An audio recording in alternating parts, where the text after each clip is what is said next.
So briefly, what are neuroendocrine cancers? Since small cell lung cancer is a neuroendocrine cancer, neuroendocrine cancers are a very broad group of cancers.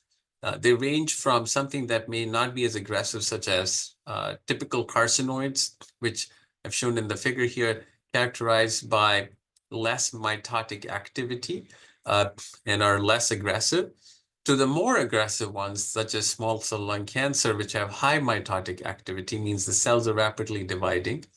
This also includes large cell neuroendocrine carcinoma of the lung. Again, when you classify based on what we call as a proliferation index, or Ki-67, which the pathologists tend to do when they look at the tissue under the microscope, it's an immunohistochemistry stain. And if we were to do Ki-67 on all small cell lung cancers, they stain very well because of how rapidly these cells are dividing. So the Ki-67 proliferation index in those tumors tends to be generally more than 50%. What are some of the symptoms superficially for small cell lung cancer? What we've seen in the clinical practice is these patients tend to present with a rapid onset of symptoms.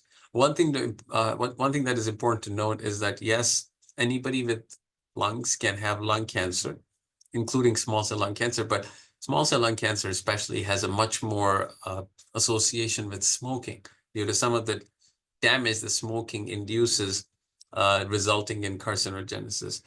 These tumors, if they're present within the bronchus, they can result in cough, wheezing, shortness of breath.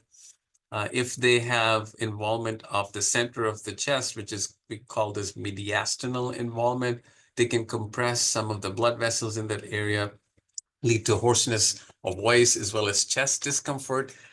And if the presentation is metastatic, when the patient establishes contact with the healthcare system for the first time, different areas of metastasis could include liver metastasis, brain metastasis, that is something very common in patients with small cell lung cancer, bone metastasis. And of course, cancer in general can lead to weakness, shortness of breath, etc. And one of the interesting things with small cell lung cancer, because some of the proteins that small cell lung cancer secretes can lead to paraneoplastic syndromes. These are syndromes that affect different organs and have variable presentation. Some of the ones that are mentioned here are called syndrome of inappropriate ADH secretion, leading to hyponatremia, that is low sodium. Some of these patients will present with low sodium.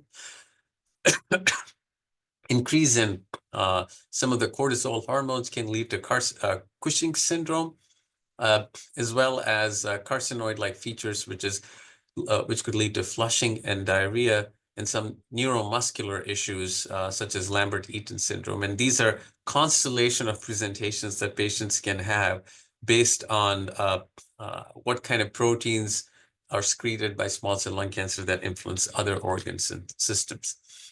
One thing we try to do in the clinic that is extremely important when we see new patients with biopsy-proven small cell lung cancer, and the biopsies can be small biopsies called FNAs, fine needle aspirations, or they can be core needle biopsies. Core needle biopsies can be generally preferred, or are generally preferred, because they give us more tissue for some broader testing that we tend to do. So what are some of the staging approaches? We definitely try to do a baseline PET scan or a CAT scan of the chest, as well as abdomen pelvis, or CT cap, as we generally call it, which helps stage the patient's tumor. And then what we try to stress upon for small cell lung cancer is baseline MRIs of the brain that we try to do every 3 to 4 months, given the high likelihood of brain metastasis in patients with small cell lung cancer. Staging-wise, small cell lung cancer is slightly different from non-small cell lung cancer, but for practical management purposes, we say that small cell lung cancer can be limited stage disease or extensive stage disease. And this is based on a Veterans Affairs classification based on the field of radiation.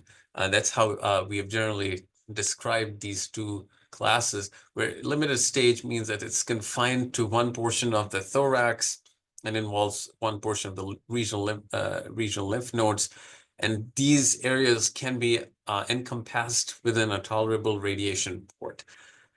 Extensive stage, on the other hand, refers to small cell lung cancer where it is not confined to the limited stage and includes involvement of the heart, involvement of the lungs with fluid around the lining of the lung or pleural effusion, or if it's metastatic where the cancer is spread to liver, adrenal glands, the brain, or the bones. What we have understood about small cell lung cancer is predominantly if we test mutations in small cell lung cancer, these tend to be two mutations. One is TP53 and the other one is RB1. Generally, we have understood small cell lung cancer as having 100% TP53 and RB1 mutations, but recently we have understood that 5 to 10% of small cell lung cancers may not have TP53 and RB1 mutations, and we call them TP53 or RB1 wild type small cell lung cancers, and trying to understand more about the biology of this type of small cell lung cancers.